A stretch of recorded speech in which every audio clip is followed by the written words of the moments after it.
ओम शांति। बाबा good morning.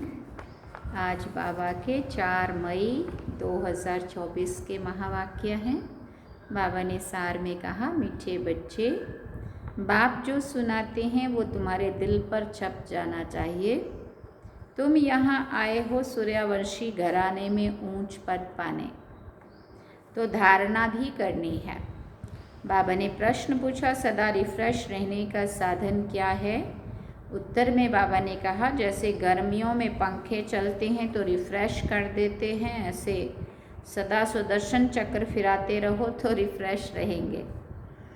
बच्चे पूछते हैं, सुदर्शन चक्रधारी बनने में कितना समय लगता है?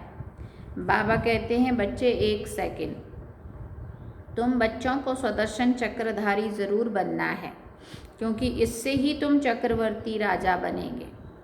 सुदर्शन चक्र फिराने वाले सूर्यवंशी बनते हैं। ओम शांति। पंखे भी फिरते हैं, सबको रिफ्रेश करते हैं। मुरली गर्मियों में चली है, इसका मतलब बाबा पंखे याद कर रहे हैं। राहत मिलती है ना जैसे ही पंखे चलते हैं। तो बाबा ने कहा, तुम भी सुदर्शन चक्रधारी बनकर बैठते हो तो बहुत रिफ्रेश होते हो। सुदर्शन चक्रधारी का अर्थ भी कोई नहीं जानते हैं, तो उनको समझाना चाहिए। नहीं समझेंगे तो चक्रवर्ती राजा नहीं बनेंगे। सुदर्शन चक्रधारी को निश्चय होगा कि हम चक्रवर्ती राजा बनने के लिए सुदर्शन चक्रधारी बने हैं। श्री कृष्ण को भी चक्र दिखाते हैं, लक्ष्मी नारायण का कंबाइंड रूप कर देते हैं। अकेले को भी देते हैं। लक्ष्मी नारायण कंबाइंड को भी देते हैं और अकेले को भी देते हैं। सुदर्शन चक्र को भी समझना है, तब ही चक्रवर्ती राजा बनेंगे। बाबा ने कहा, बात तो बहुत सहज है। तुम बच्चे पूछते हो, बाबा सुदर्शन चक्रधारी बनने में कितना समय लगेगा? तो बाबा क्या कहते होंगे, बच्चे 1 सेकंड स्वयं का दर्शन करने में। मैं आत्मा परम धाम से अगर शुरू करें ना यात्रा, तो परम धाम में मैं बिंदु स्वरूप हूँ। सतयुग में आदि में मैं देवात्मा के रूप में, सतयुग त्रेता दोनों युगों में श्री कृष्ण की दुनिया में, राम की दुनिया में देवात्मा थी। उस रूप में पाठ बजाया। पहले श्री कृष्ण के साथ बजाया, फिर श्री राम के साथ भी बजाया, फिर द्वापर युग में प्रवेश हुए। राजा महाराजाओं के साथ द्वार का रूप बन के वहाँ पाठ बजाया। देवान अभिमान में आके पूजा पाठ करके, तीर्थ यात्रा, गुरु भक्ति, मंदिर सब कुछ करते हुए कलयुग में पहुँचे। और कलयुग में पहुँचते पहुँचते बाबा को याद करते करते बाबा मिल गया और संगम पे आ गए। तो अभी फरिश्ता बन रहे हैं, ऊपर वतन में जाने का पुरुषार्थ कर रहे हैं, है ना। आत्मा शुद्ध सतो प्रधान सतयुग में जाने के लिए फिर से तैयार हो रही है। अब इसके बाद फरिश्ता बनना है, फिर परमधाम जाना है, फिर सतयुग में आना है। ये पूरा सुदर्शन चक्र फिरना चाहिए बुद्धि में। इसको बाबा कहते हैं, फिर तुम बनते हो विष्णुवंशी। बाबा पूछते हैं, बाबा सुदर्शन चक्रधारी बनने में, बच्चे पूछते हैं, बाबा सुदर्शन चक्रधारी बनने में कितना समय लगता है? तो बाबा ने कहा, बच्चे 1 सेकंड। क्योंकि ये नॉलेज तो है ही है हमारे पास, बुद्धि में 1 सेकंड में सब घूमता है। फिर तुम बनते हो विष्णुवंशी। देवताओं को विष्णुवंशी ही कहेंगे। विष्णुवंशी बनने के लिए पहले तो शिववंशी बनना पड़े, शिव बाबा को पहचानना पड़े ना ब्रह्मा बाबा के द्वारा। फिर बाबा बैठकर सूर्यवंशी बनाते हैं। अक्षर तो बहुत सहज है। हम नए विश्व में सूर्यवंशी बनते हैं, हम नई दुनिया के मालिक चक्रवर्ती बनते हैं। सुदर्शन चक्रधारी तो विष्णुवंशी बनने में 1 सेकंड लगता है। बनाने वाला है शिव बाबा। शिव बाबा विष्णुवंशी बनाते हैं और कोई बना ना सके। फिर बाबा ने कहा, तुम यहाँ आते ही हो विष्णुवंशी में आने के लिए, जिसको सूर्यवंशी कहते हो। ज्ञान सूर्यवंशी अक्षर बहुत अच्छा है। विष्णु था सतयुग का मालिक, उसमें लक्ष्मी नारायण दोनों है। अब जब विष्णु कहा तो लक्ष्मी नारायण कंबाइंड है उसमें। यहाँ बच्चे आए हैं लक्ष्मी नारायण अथवा विष्णुवंशी बनने के लिए। इनमें खुशी भी बहुत होती है। नई दुनिया, नया विश्व, गोल्डन एज विश्व में विष्णुवंशी बनना है। इससे ऊंच पद और कोई है नहीं। इसमें तो बहुत खुशी होनी चाहिए। प्रदर्शनी में तुम समझाते हो, तुम्हारी एम ऑब्जेक्ट ही ये है। बोलो ये बहुत बड़ी यूनिवर्सिटी है, इसको कहा जाता है रूहानी स्पिरिचुअल यूनिवर्सिटी। एम ऑब्जेक्ट इस चित्र में है। बच्चों को ये बुद्धि में रखना चाहिए, कैसे लिखें जो बच्चों को समझाने में 1 सेकंड लगे। तुम ही समझा सकते हो, उसमें भी लिखा हुआ है। हम विष्णुवंशी देवी देवता थे, ज़रूर, अर्थात देवता कुल के थे, देवी देवता कुल के थे, स्वर्ग के मालिक थे। बाप समझाते हैं, मीठे मीठे बच्चे, भारत में तुम आज से 5000 वर्ष पहले सूर्यवंशी देवी देवता थे। बच्चों को अब बुद्धि में आया है। शिव बाबा बच्चों को कहते हैं, हे बच्चों, तुम सतयुग में सूर्यवंशी थे। शिव बाबा आया था सूर्यवंशी घराना स्थापन करने। बरोबर भारत स्वर्ग था, यही पूज्य थे, पुजारी कोई भी नहीं थे, पूजा की कोई सामग्री नहीं थी। इन शास्त्रों में पूजा की रस्म रिवाज आदि लिखी हुई है, ये है सामग्री। तो बेहद का बाप बैठ, शिव बाबा बैठ समझाते हैं, वो है ज्ञान का सागर, मनुष्य सृष्टि का बीज रूप। उनको वृक्षपति अथवा बृहस्पति भी कहते हैं। बृहस्पति की दशा ऊंचती ऊंच होती है। बृहस्पति वृक्षपति तुमको समझा रहे हैं। वृक्षपति माना इस पूरे संसार मनुष्य रूप सृष्टि रूपी उसका वृक्ष का मालिक है ना, शिव बाबा। तुम पूज्य देवी देवता थे, फिर पुजारी बने हो। जो देवी देवताएं निर्विकारी थे वो फिर कहाँ गए? हाँ, ज़रूर पुनर्जन्म लेते लेते नीचे उतरेंगे। तो एक एक अक्षर नोट करना चाहिए, दिल पर या कागज पर। फिर बाबा पूछते हैं, दिल पे नोट करना चाहिए कि कागज पर? ये कौन समझाते हैं? शिव बाबा। वही स्वर्ग रचते हैं। शिव बाबा ही बच्चों को स्वर्ग का वर्षा देते हैं। बाप बिगर और कोई दे ना सके। लौकिक बाप तो है देहधारी। तुम अपने को आत्मा समझ पारलौकिक बाप को याद करते हो। बाबा बाबा बाबा तो रिस्पॉन्स करते हैं, हे बच्चे, तो बेहद का बाप हो गया ना। बच्चों, तुम सूर्यवंशी देवी देवता पूज्य थे, फिर तुम पुजारी बने। यह है रावण का राज। हर वर्ष रावण को जलाते हैं, फिर भी मरता नहीं है। 12 मास के बाद फिर रावण को जलाएंगे। गोया सिद्ध करके दिखलाते हैं हम रावण संप्रदाय के हैं। रावण अर्थात 5 विकारों का राज्य कायम है। सतयुग में सभी श्रेष्ठाचारी थे, अभी कलयुग पुरानी भ्रष्टाचारी दुनिया है। ये चक्र फिरता रहता है। अभी तुम प्रजापिता ब्रह्मा वंशी संगम युग पर बैठे हो। तुम्हारी बुद्धि में है कि हम ब्राह्मण हैं, अभी हम शूद्र कुल के नहीं हैं। इस समय है ही आसुरी राज्य। बाप को कहते हे दुख हरता सुख करता। अब सुख कहाँ है? सतयुग में। सतयुग में ना। दुख कहाँ है? दुख तो कलयुग में है। दुख हरता सुख करता है ही शिव बाबा। वो वर्षा देते ही हैं सुख का। सतयुग को सुख धाम कहा जाता है, वहाँ दुख का नाम नहीं है। तुम्हारी आयु भी बड़ी होती है, रोने की दरकार नहीं। समय पर पुरानी खाल छोड़ दूसरी ले लेते हैं। समझते हैं अब शरीर बूढ़ा हुआ है। पहले बच्चा सतोगुणी होता है, इसलिए बच्चों को ब्रह्मज्ञानी से ऊंच समझते हैं, क्योंकि वो तो फिर भी विकारी गृहस्थी से सन्यासी बनते हैं, तो उनको सब विकारों का पता है। छोटे बच्चों को ये पता नहीं रहता है, इसलिए बच्चों को भगवान का रूप मानते हैं, शुद्ध पवित्र। इस समय सारी दुनिया में रावण राज्य भ्रष्टाचारी राज्य है। श्रेष्ठाचारी देवी देवताओं का राज्य तो सतयुग में था, अभी नहीं है। फिर हिस्ट्री रिपीट होगी। श्रेष्ठाचारी कौन बनावे? फिर बाबा पूछते, श्रेष्ठाचारी कौन बनावे? यहाँ तो एक भी श्रेष्ठाचारी नहीं है। इसमें बड़ी बुद्धि चाहिए। ये है ही पारस बुद्धि बनने का युग। बाप आकर पत्थर बुद्धि से पारस बुद्धि बनाते हैं। कहा जाता है संग तारे कुसंग बोरे। सत्य बाप के सिवाय बाकी दुनिया में है ही कुसंग। बाबा कहते मैं संपूर्ण निर्विकारी बनाकर जाता हूँ। फिर संपूर्ण विकारी कौन बनाते हैं? कहते हैं हम क्या जाने। अरे निर्विकारी कौन बनाते हैं? ज़रूर बाप ही बनाएंगे ना।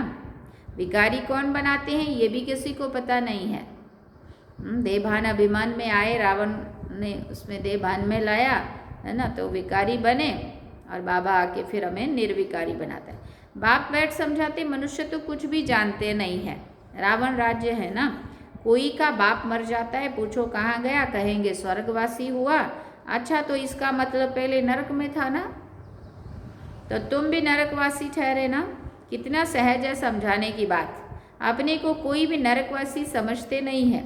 नरक को वैशाल्य, स्वर्ग को शिवालय कहा जाता है। आज से 5000 वर्ष पहले इन देवी देवताओं का राज्य था। तुम विश्व के मालिक महाराजा महारानी थे, फिर पुनर्जन्म लेना पड़े। पुनर्जन्म सबसे जास्ती तुमने लिया है।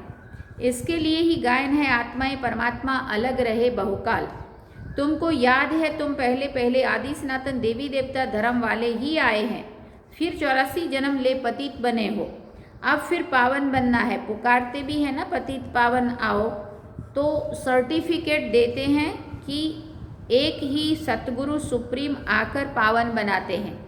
खुद कहते हैं इसमें बैठकर मैं तुमको पावन बनाता हूँ, इनमें बैठ कर के मैं तुमको पावन बनाता हूँ।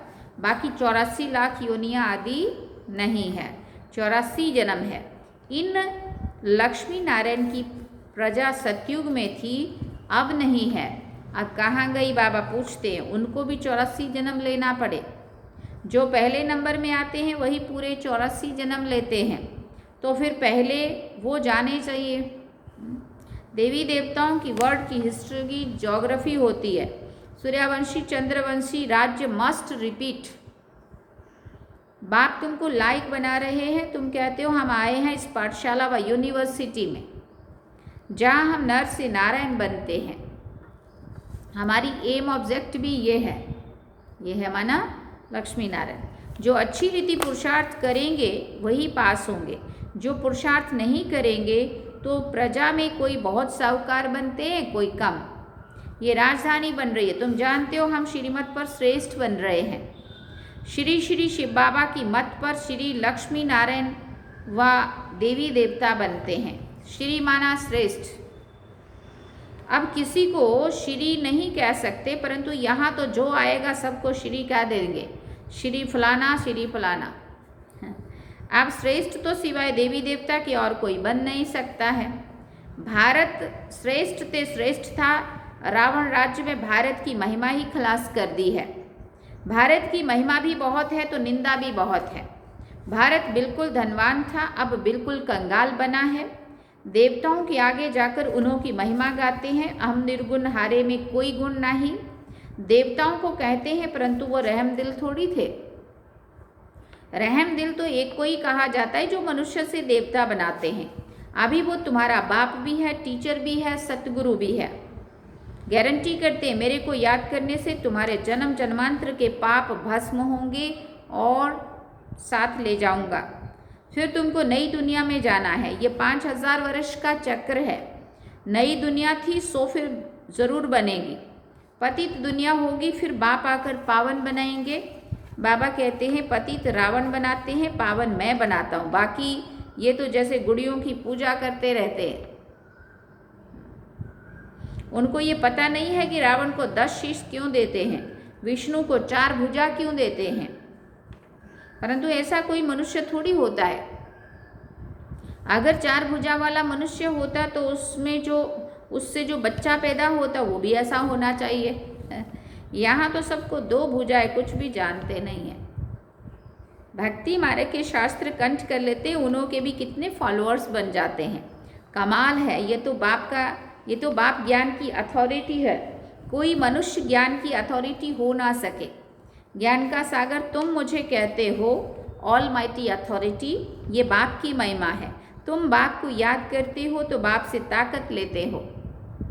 फिर बाबा ने कहा जिससे विश्व का मालिक बन जाते हो। तुम समझते हो हमारे में बहुत ताकत थी, हम निर्विकारी थे, सारे विश्व पर अकेले ही राज्य करते थे, तो ऑल माइटी कहेंगे ना। ये लक्ष्मी नारायण सारे विश्व के मालिक थे। ये माइट उन्हों को कहाँ से मिली? बाप से। ऊंचती ऊंच भगवान है ना, कितना सहज समझाते हैं। ये 84 के चक्र को समझना तो सहज है ना, जिससे ही तुमको बादशाही मिलती है। पतित को विश्व की बादशाही मिल ना सके।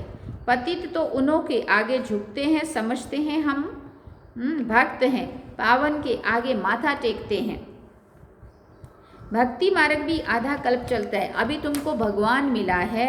भगवान उवाच, मैं तुमको राजयोग सिखाता हूँ, भक्ति का फल देने आया हुआ हूँ। गाते भी हैं, भगवान किसी न किसी रूप में आ जाएंगे।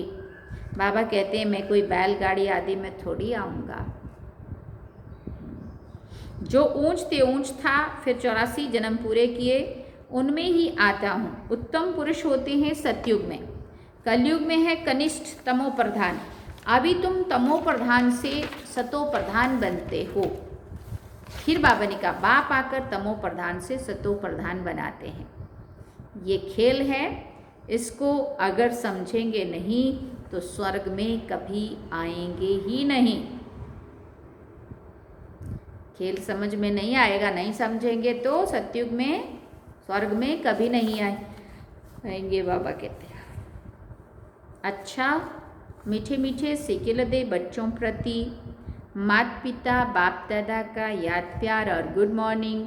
रूहानी बाप की रूहानी बच्चों को नमस्ते। हम रूहानी बच्चों की रूहानी माता पिता बाप दादा को दिलवा जान सिकवा प्रेम से याद प्यार, गुड मॉर्निंग, नमस्ते, थैंक यू बाबा, शुक्रिया बाबा। धारणा के लिए मुख्य सार है। पहला पॉइंट, एक बाप के संग से स्वयं को पारस बुद्धि बनाना है, संपूर्ण निर्विकारी बनना है, कुसंग से दूर रहना है। दूसरा पॉइंट, सदा इसी खुशी में रहना है कि हम स्वदर्शन चक्रधारी सो नई दुनिया के मालिक चक्रधारी बनते हैं। शिव बाबा आए हैं हमें ज्ञान सूर्यवंशी बनाने, हमारा लक्ष्य ही ये है। वरदान में बाबा ने कहा विघ्नों को मनोरंजन का खेल समझकर पार करने वाले निर्विघ्न विजयी भव। विघ्नों को मनोरंजन का खेल समझकर पार करने वाले निर्विघ्न विजयी भव। बाबा ने कहा विघ्न आना यह अच्छी बात है, लेकिन विघ्न हार ना खिलाए। विघ्न आते ही है मजबूत बनाने के लिए। इसलिए विघ्नों से घबराने की बजाय उन्हें मनोरंजन का खेल समझकर पार कर लो, तब कहेंगे निर्विघ्न विजयी। जब सर्वशक्तिवान का साथ है तो घबराने की कोई बात नहीं है। सिर्फ बाप की याद और सेवा में बिजी रहो तो निर्विघ्न रहेंगे। जब बुद्धि फ्री होती है तब विघ्न व माया आती है। इसलिए बाबा कहते हैं बुद्धि को कभी फ्री मत रखो, सेवा में बिजी रखो, या तो याद या तो सेवा। याद और सेवा में अगर हम बिजी हैं ना तो कभी भी माया कहीं से भी नहीं आ सकती। जब बुद्धि फ्री होती है तब विघ्न व माया आती है। बिजी रहो तो माया व विघ्न किनारा कर लेंगे। स्लोगन में बाबा ने कहा सुख के खाते को जमा करने के लिए मर्यादा पूर्वक दिल से सबको सुख दो। सुख के खाते को जमा करने के लिए मर्यादा पूर्वक दिल से सबको सुख दो। अच्छा, ओम शांति। सार में बाबा ने कहा मीठे बच्चे, बाप जो सुनाते हैं वो तुम्हारे दिल में छप जाना चाहिए। अंदर वो बात एकदम बुद्धि में छप जानी चाहिए। तुम यहाँ आए हो सूर्यवंशी घराने में ऊंच पद पाने, तो क्या करना चाहिए? धारणा भी करनी चाहिए। अच्छा, ओम शांति। तो बाबा ने आज पंखे का एग्जाम्पल दिया कि जैसे जब बहुत गर्मी लगती है, पसीने आ रहे होते, बड़ा परेशान हो रहे होते हैं, घबराहट हो रही होती, तो क्या करते? पंखा चलाते हैं, एसी कूलर चलाते, तो कितने रिफ्रेश हो जाते हैं, है ना। इसी तरह से जब स्वदर्शन चक्र फिराएंगे तो सदा रिफ्रेश रहेंगे, है ना। इसलिए हम क्या करेंगे? सदा सुदर्शन चक्रधारी बन करके सुदर्शन चक्र को फिराते रहेंगे। चलते हैं बाबा की याद।